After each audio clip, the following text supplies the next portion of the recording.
Ford just pulled a move that no one on Wall Street, Detroit, or Main Street was ready for, and the shockwaves are now ripping straight through the entire US auto market. This wasn't a small adjustment or a quiet strategy shift. This was a full-scale flip of the playbook, and the consequences are already turning dealerships, competitors, and consumers upside down. Prices, production plans, labor costs, and profit margins are all colliding at once, and the industry is starting to crack under the pressure. What Ford did exposed a reality the auto industry has tried to hide for years. Demand is not as strong as executives claimed. Inventories are quietly piling up, buyers are pulling back, financing is choking affordability, and the old pricing model is no longer working. Ford didn't just react to these problems, it forced them into the open, and now everyone else is being dragged into the fallout whether they like it or not. Dealers were among the first to feel the impact. Overnight, vehicles that were once treated like gold are now sitting longer on lots, and margins are shrinking fast. Ford's decision instantly changed consumer expectations, making yesterday's good deal look overpriced and out of touch. Shoppers are hesitating, waiting, and negotiating harder than they have in years, and that hesitation is spreading like wildfire across the market. Competitors are panicking because Ford just broke an unspoken rule. For years, automakers tried to protect high prices by moving in lockstep, but Ford just stepped out of line. That single move is now forcing rivals into a corner. Either they follow Ford and sacrifice profits, or they hold the line and risk losing buyers at a dangerous moment. There is no safe option, and the pressure is mounting by the day. This is where the meltdown accelerates. Automakers built their forecasts assuming consumers would tolerate higher prices indefinitely. That assumption is now collapsing. Financing costs are crushing monthly payments, trade-in values are slipping, and buyers are refusing to play along. Ford's move didn't create these problems. It simply triggered the moment when they could no longer be ignored. Wall Street is watching closely, and the reaction has been tense. Investors hate uncertainty, and right now the auto industry is swimming in it. Profit warnings, production slowdowns, and inventory adjustments are suddenly back in the conversation. The narrative of endless demand and unstoppable pricing power is being replaced with a much harsher reality, and the market does not like what it's seeing. What makes this even more explosive is the timing. The US auto market was already stretched thin, and Ford's decision hit like a match dropped into dry grass. Consumers are more cautious, credit is tighter, and loyalty to brands is weaker than ever. One bold move was enough to tip the balance, and now the entire system is starting to wobble. This isn't just about Ford anymore. This is about whether the modern auto industry model can survive under real economic pressure. The question now is not who wins, but who cracks first, because the warning signs are everywhere, and the next phase of this meltdown is already taking shape. The cracks are now showing in places the industry hoped would stay hidden. Suppliers are feeling the squeeze as volume projections get revised downward, and when suppliers slow down, the entire production chain starts to wobble. Parts contracts, logistics schedules, and factory staffing plans are all being quietly reworked, signaling that confidence behind the scenes is eroding faster than public statements suggest. Ford's move has also reignited tension with labor, because when pricing power weakens, the pressure immediately shifts to costs. Wages, benefits, and overtime suddenly become targets, and that creates a dangerous standoff inside an industry already scarred by past disputes. Workers see the warning signs too, and uncertainty on the factory floor is rising just as quickly as it is on Wall Street. Meanwhile, consumers are waking up to something even bigger. If Ford can flip the script, then the idea of take it or leave it pricing is dead. Buyers are realizing they have leverage again, and that realization is changing behavior across the country. Delayed purchases, aggressive negotiations, and cross-shopping are now the norm, and that shift alone is enough to destabilize an industry built on predictable turnover.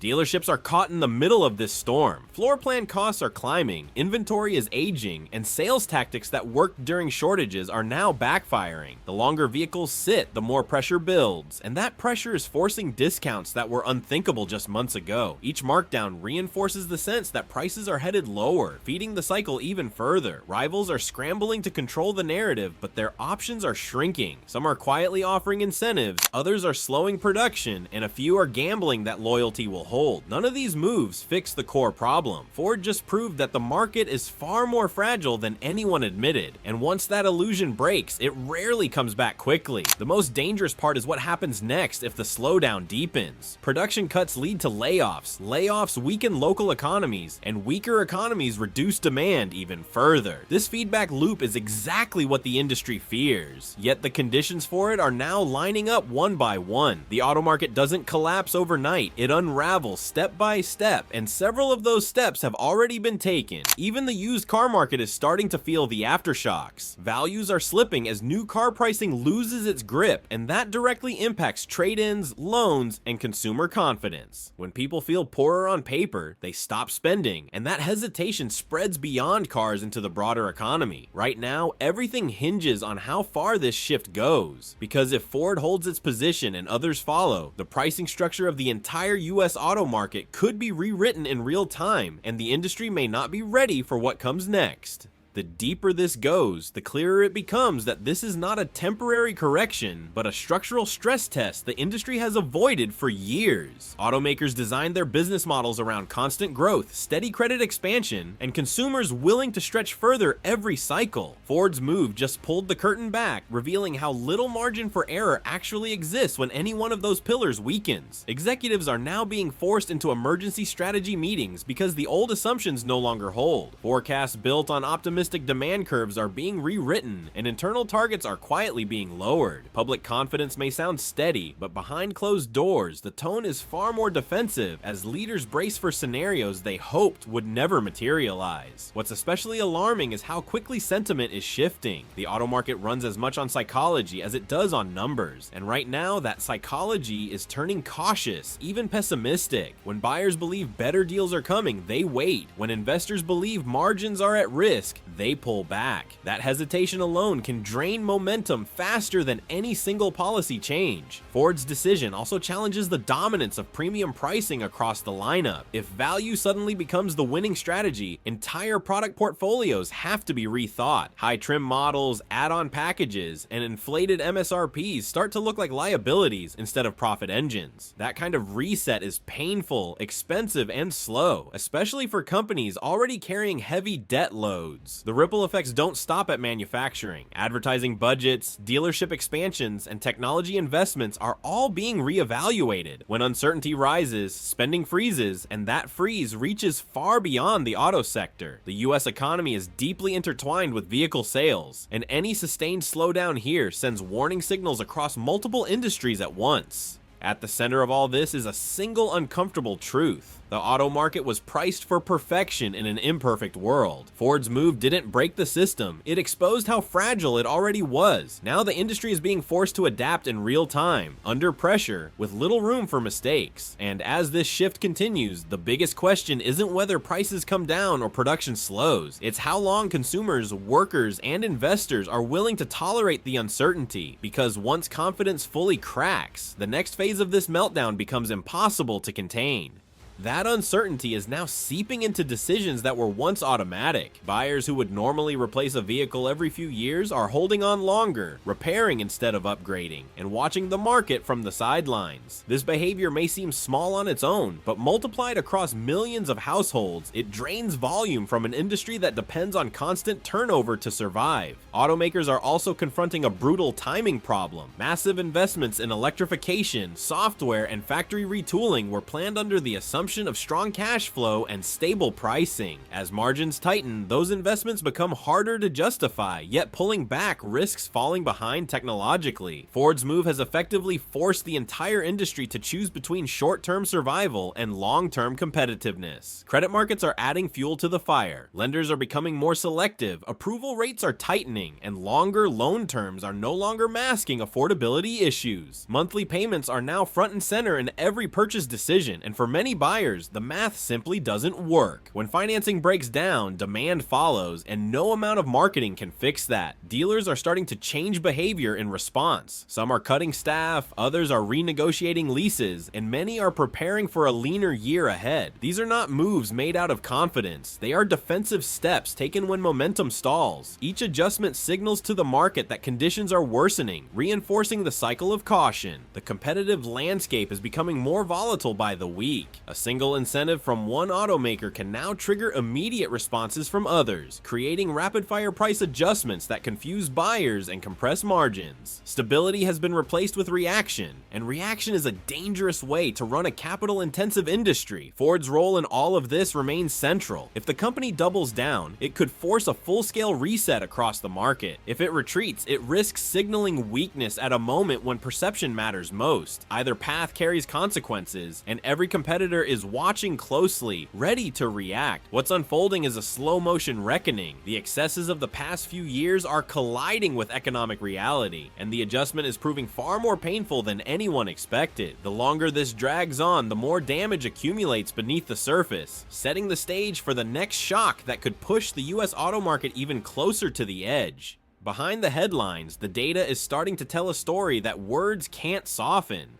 Days supply is creeping higher, incentive spending is quietly returning, and production targets are being adjusted with far less confidence than before. These are the early warning signals that historically appear right before a deeper downturn, and industry veterans recognize the pattern immediately. Regional markets are beginning to diverge as well. Areas that depend heavily on manufacturing and logistics are feeling the strain first, with slower showroom traffic and rising cancellations. What starts in these pockets rarely stays contained, because weakness in one region quickly ripples through national distribution networks and pricing strategies. The psychological impact on employees is also growing. When companies start talking about flexibility and efficiency, workers hear uncertainty, morale slips, productivity follows, and retention becomes a challenge just when stability is needed most. These internal pressures don't show up on earnings calls right away, but they erode resilience from the inside out. At the same time, consumers are becoming more skeptical of messaging. Big promises, bold ads, and limited time offers no longer carry the same weight. Shoppers are researching more, comparing more, and trusting less. That shift in behavior fundamentally changes how vehicles are sold, and it favors buyers in a way the industry hasn't had to deal with in years. Ford's move also puts pressure on legacy strategies built around scale. When volume growth slows, scale stops being a shield and starts becoming a liability. Fixed costs loom larger, break-even points rise, and small miscalculations turn into major losses. This is where even large players can stumble if the environment deteriorates further. What makes this moment so volatile is that no single lever can fix it. Cutting prices hurts margins. Cutting production hurts scale. Cutting costs risks quality and labor relations. Every option carries trade-offs, and Ford's decision has forced everyone to confront those trade-offs simultaneously. As these pressures converge, the industry's margin for error shrinks by the day. One misstep, one earnings miss, or one sudden demand shock could accelerate the slide dramatically. The system is under strain, and the sense that something bigger is building beneath the surface is becoming impossible to ignore. The tension is now spilling into long-term planning, where once stable roadmaps are being questioned line by line. Product launches are being reevaluated, trims are being cut, and timelines are quietly shifting. When automakers start hesitating on future bets, it signals that confidence in near-term recovery is fading, and that hesitation carries real consequences. Fleet sales, often used as a pressure valve during slowdowns, are no longer the safety net they once were. Rental companies and commercial buyers are tightening their own budgets, limiting bulk orders that used to absorb excess supply. Without that outlet, unsold inventory becomes a far more visible problem, amplifying the sense of oversupply across the market. Technology promises are also under scrutiny. Advanced driver assistance, connectivity features, and subscription models were pitched as new revenue streams, but in a price-sensitive environment, consumers are pushing back. Features that once justified higher MSRPs are now being questioned, and that undermines a key pillar of modern auto profitability. The financial structure beneath the industry is feeling the strain as well. Higher borrowing costs are weighing on balance sheets. Refinancing is becoming more expensive, and cash reserves are being protected rather than deployed. This defensive posture is a clear signal that executives are preparing for turbulence rather than growth. Ford's decision has effectively reset expectations, not just for pricing, but for the pace of change. The industry can no longer rely on gradual adjustments or careful carefully staged rollouts. Everything is happening faster, under more scrutiny, and with far less room to recover from mistakes. That acceleration increases risk across the board. Consumers sense this shift too. Confidence in long-term ownership costs, resale values, and brand stability is being tested. When people question whether a vehicle will hold value or whether incentives will improve, they delay purchases, and those delays compound the slowdown. What we're watching unfold is a collision between economic reality and an industry built for a different era. The safeguards that once smoothed out cycles are weaker, the stakes are higher, and Ford's move has removed the illusion of control. With every passing week, the pressure builds, and the next development could push the situation into an even more volatile phase. That volatility is now influencing how brands communicate with the public. Messaging is becoming more cautious, promises more conditional, and optimism more restrained. When an industry starts dialing back its confidence, it signals that leaders are no longer certain they can manage the narrative, let alone the outcome. Even government policy discussions are being pulled into the conversation. Incentives, regulations, and trade considerations suddenly matter more when an industry shows signs of stress. Any shift in policy, whether intended to help or not, carries the risk of adding another layer of uncertainty at exactly the wrong time. The global dimension cannot be ignored either. The US auto market does not operate in isolation, and shifts here reverberate through international supply chains and overseas plants. If American demand weakens, production abroad adjusts, and that feeds back into domestic operations through pricing and allocation decisions. The loop is complex, but the pressure is real. Investors are increasingly dividing between those who see opportunity and those who see warning signs. Volatility attracts speculation, but it also punishes misreads. Share prices swinging on headlines reflect a market struggling to price risk accurately, and that instability makes long-term planning even harder for manufacturers. Ford's move has also changed the internal conversation at competing firms. Risk tolerance is being reassessed, and strategies that once seemed bold now feel reckless. When caution replaces ambition, innovation slows, and that has long-term implications for competitiveness and growth. The human element is becoming impossible to overlook. Communities built around plants and suppliers feel the shift before the numbers show it. Reduced hours, paused expansions, and delayed hiring ripple outward, affecting local businesses and services that depend on steady industrial activity. All of this is unfolding in real time, without a clear playbook. The industry is reacting, not leading, and reaction is rarely efficient. Each week brings new adjustments, new signals, and new concerns, reinforcing the sense that the US auto market is entering a period where stability will be hard to find and even harder to restore. As this instability drags on, the gap between perception and reality continues to widen. Official statements emphasize resilience and long-term vision, but on the ground, decisions are being made with a level of caution that tells a very different story. When actions diverge from words, trust begins to erode among investors, workers, and consumers alike. The resale market is becoming another pressure point. As new vehicle pricing loses its grip, residual values are adjusting downward, and that impacts leasing economics across the board.